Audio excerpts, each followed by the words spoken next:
김계홍의 인생 스케치.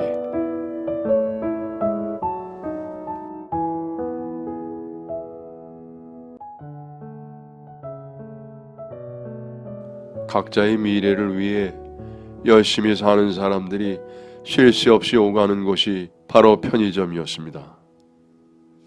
그렇게 바쁘게 지내다 보니 노숙자로 지낸 시간이 부끄러워지더군요. 그들의 성실한 모습은 이제 더 열심히 살아야겠다는 열정을 샘솟게 했습니다. 물론 그 열정에 불씨를 준 사람은 바로 희은 씨였죠. 희은 씨 역시 아주 열심히 사는 사람 중에 하나였습니다.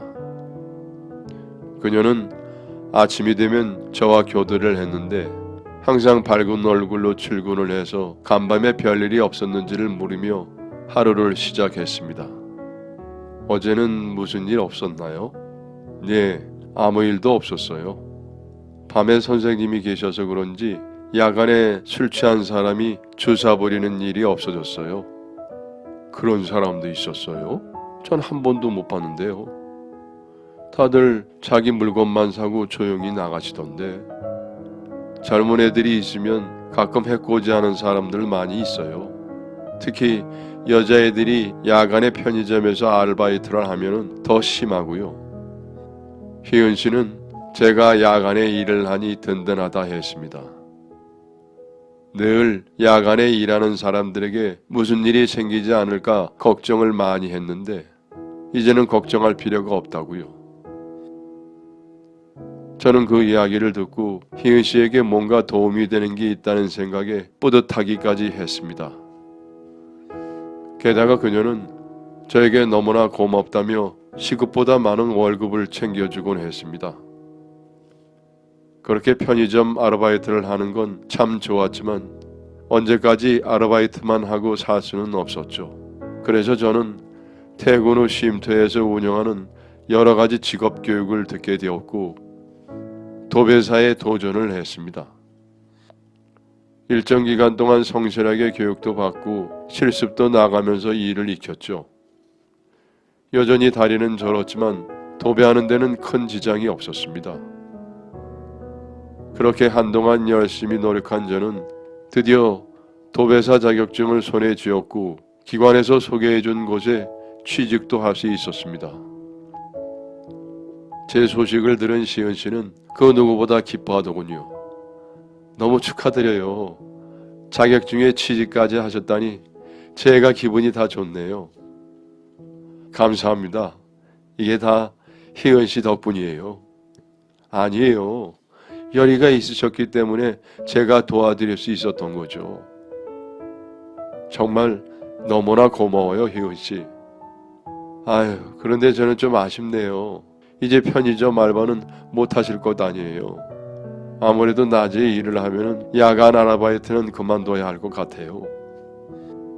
그래도 아직 도배를 매일 일하는 게 아니라서 새로 사람 올 때까지는 할 수 있습니다.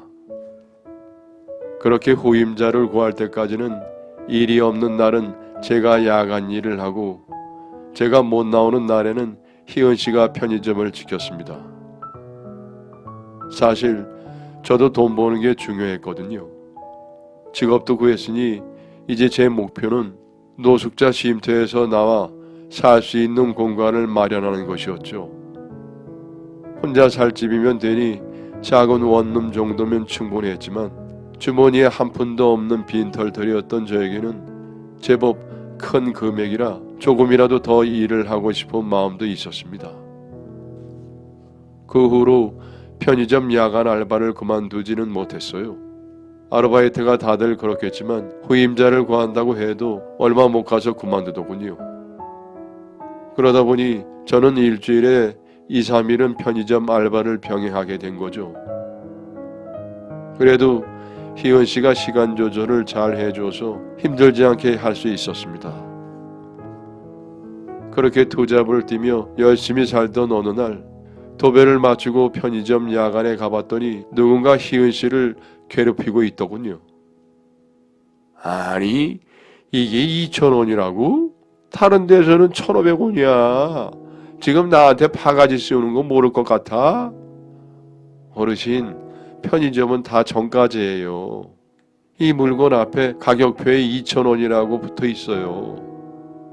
아유, 이 사기꾼 놈들 이거 등쳐 먹을 사람이 없어서 노인네 등을 쳐먹어? 여기 이것들도 다른 데보다 비싸잖아.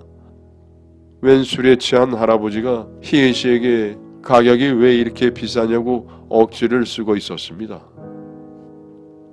그 모습을 본 제가 할아버지를 말리려 하는데 그 순간 감정이 격해진 할아버지가 희은 씨에게 계산대에 올려둔 제품 여러 개를 던지더군요. 할아버지, 할인마트랑 편의점은 가격이 달라요. 500원 저렴하게 사고 싶으시면은 날 밝을 때 마트 가셔서 구매하세요. 여기서 술 주정하지 마시고요. 자꾸 그러시면 경찰 부릅니다. 어? 아, 이게 뭐야? 네가 남편이냐? 아이고 참나, 이 500원 때문에 경찰 부른다고 하고 나 참 됐다 됐어. 안 먹는다. 할아버지는 제가 개입하고 나서야 편의점을 나가셨습니다. 희은 씨는 당황한 기색이 역력하더군요. 저는 바닥에 떨어진 물건을 주우며 말했습니다. 내가 말했잖아요. 저런 사람들 오면은 희은 씨가 직접 나서지 말고 바로 경찰을 부르던지 나를 부르던 하라고요. 희은 씨 다치면은 혼자 남을 아이는 어떡하려고요. 그런데 희은 씨의 대답이 절 당황하게 만들었습니다. 저 남편 없는 거 어떻게 하셨어요? 아, 일부러 모른 척 한 건 아니고요. 그냥 사람마다 굳이 말하고 싶지 않은 부분이 있잖아요. 희은 씨는 한동안 말이 없었습니다. 그러더니 갑자기 엉뚱한 질문을 하더군요. 혹시 전 누군지 기억 안 나세요? 그 말에 그녀를 쳐다봤지만 질문의 의도조차 제대로 파악하지 못한 저는 아무 말도 할 수가 없었죠. 그런데 갑자기 희은 씨가 뜻밖의 이야기를 꺼냈어요. 남상열 부장님 기억하시죠? 그 순간 심장이 쿵 떨어졌습니다. 남상열 부장님은 제가 아버지 회사에서 일하기 전부터 아버지와 일을 하셨던 분이셨어요. 저보다 나이가 한참 많은 부장님이었음에도 불구하고 대표가 저로 바뀌고 난 뒤에 제가 회사에 적응할 수 있도록 가장 힘써준 사람이었죠. 우리 회사가 위기 상황에 도래했을 때 가장 먼저 스스로 본인 월급을 삭감해봤던 부장님이셨습니다. 그런데 그 누구보다 열심히 일하던 남 부장님은 회사 문을 닫기 몇 달 전 급성위암을 진단받으셨죠. 아버지 때부터 제가 물려받고 문을 닫을 때까지 남 부장님은 거의 30년을 우리 회사에 몸담으셨던 분입니다. 그분이 없었다면 이 회사가 유지되지 않았을 것을 너무나 잘 알고 있었던 저는 남 부장님의 암 소식에 집을 담보로 대출받아 그분의 퇴직금을 챙겨드렸었죠. 하지만 남 부장님은 얼마 못 가 세상을 떠나시고 말았던 겁니다. 그리고 살아생전 남 부장님이 걱정하시던 딸 하나가 있었죠. 술 한잔을 하실 때마다 딸 하나가 남편의 주사를 견디지 못해 이혼을 하고 어린 손녀와 친정으로 왔다며 그런 놈과 결혼시킨 본인이 죄인이라고 하셨는데 그 딸이 바로 희은 씨였던 겁니다. 이야기를 듣고 보니 아버지 영정 앞에서 울던 그 딸의 얼굴이 어렴풋이 기억이 나더라고요. 물론 그 퉁퉁 부은 얼굴로 남부장님 영정 앞에 서 있던 절 쏘아보던 사람이 희은 씨라고 상상도 하지 못했지만 말이죠. 온갖 생각이 뒤엉켜 아무 말도 하지 못하고 있는데 희은 씨가 말을 이었습니다. 처음엔 저도 사장님인 줄 몰랐어요. 그런데 사장님과 이야기를 하다 보니 혹시나 해서 엄마한테 사장님 성함을 여쭤봤거든요. 그랬더니 사장님이 병원에 누워있던 아버지 앞에서 죄송하다고 무릎 꿇고 울었던 그분이더라고요. 속이려고 한 건 아니에요. 그냥 그 이후로 너무 힘드셨던 것 같아서 제가 남성열 부장님 딸이라고 말을 못했어요. 혹시나 기분 나쁘셨다면 죄송합니다. 그 이야기를 듣고 순간 저도 모르게 그녀에게 고개 숙여 사과를 했습니다. 죄송합니다. 제가 회사 운영만 잘했어도 남 부장님이 그렇게 가시지는 않았을 텐데 모든 게 다 제 불찰입니다. 정말 죄송합니다. 사장님 잘못이 아니에요. 아버지가 암으로 돌아가신 건 너무나 가슴 아픈 일이지만 그때 사장님이 퇴직금 챙겨주신 덕분에 끝까지 할 수 있는 모든 치료를 다 받아볼 수 있었어요. 너무 빠르게 전이가 되어서 소용없던 거죠. 그때 회사 사정도 힘들었다고 들었는데 끝까지 아버지를 챙겨주셔서 너무 감사해요. 사장님 덕분에 아버지 돌아가시고도 저희 가족 경제적으로 힘들지 않을 수 있었어요. 제 손을 잡은 그녀의 따뜻한 말에 결국 전 눈물을 흘리고 말았습니다. 사장님이 어떤 분인지 사장님과 일해본 사람들이나 그 가족들은 다 알아요. 이렇게 무너지시면 안 돼요. 저도 제가 할 수 있는 한 최선을 다해서 사장님을 도울게요. 꼭 다시 재기하셔야 해요. 네, 꼭 그러겠습니다. 그리고 고마워요. 잘 살아줘서 너무나 고맙습니다. 그날 이후 저는 더욱 열심히 살았습니다. 도배도 열심히 했고 희은 씨의 편의점도 제가 일하지 않는 날 나가서 일을 도왔죠. 낮에 일하는 날에는 퇴근 후 무슨 일은 없나 돌아보러 가기도 했어요. 그렇게 열심히 살기를 몇 년, 드디어 제 명의로 된 도배업체를 열었습니다. 그 사이 연인으로 발전한 희은 씨가 어머니에게 제 사업에 대한 이야기를 했는지 희은 씨 어머니가 많은 지원을 해주셨네요.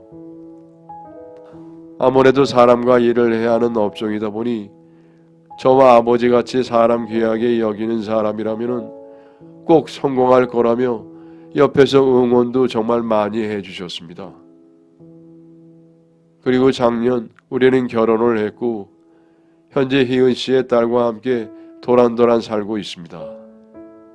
물론 그 전에 홀로 아들을 키웠을 애엄마에게 양육비라도 주기 위해 연락을 했는데 재혼을 했다며 돈도 필요 없으니 다시는 연락하지 말라고 하더군요. 어쩌면 그 시간이 지옥이었을 아들에게 책임을 다 못한 것 같아 미안하긴 하지만 언젠가 아들이 찾아온다면 경제적 지원을 해주려고 따로 아들 몫으로 돈을 모아두고 있습니다. 그것이 아들에 대한 저의 책임일 테니까요. 여전히 아들에게는 미안한 마음이 남아있지만 그래도 전 직원들을 위해 아내와 아들을 위해 내 모든 것을 내어준 순간의 선택을 후회하지는 않습니다. 그것이 제가 주변 사람들에게 할 수 있는 최선이었거든요.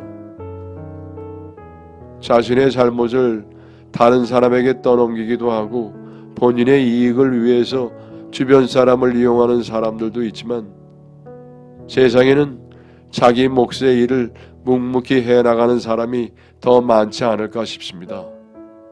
저 역시 그렇게 살아갈 것이고요. 부디 우리가 사는 이 세상이 자신의 책임을 다하기 위해 노력하는 사람들이 인정받을 수 있는 세상이 되기를 바라봅니다. 지금까지 제 이야기를 들어주셔서 감사합니다. 안녕히 계십시오.